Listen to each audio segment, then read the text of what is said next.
История одной пары из Бишкека.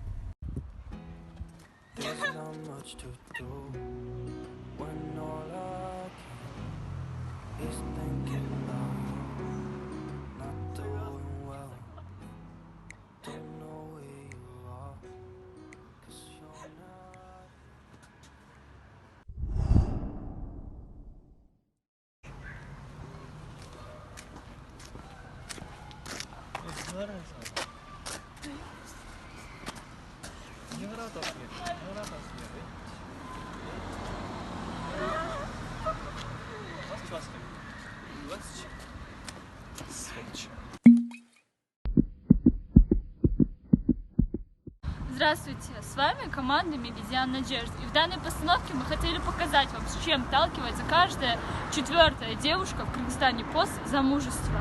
Моя героиня в данной ситуации могла обратиться в милицию за помощью, ей бы предоставили услуги психолога, а также соцпомощь.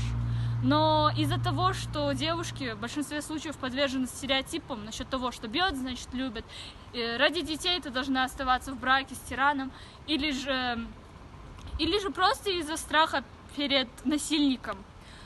Но на это нельзя закрывать глаза. Запомните, ударил один раз, ударит еще раз.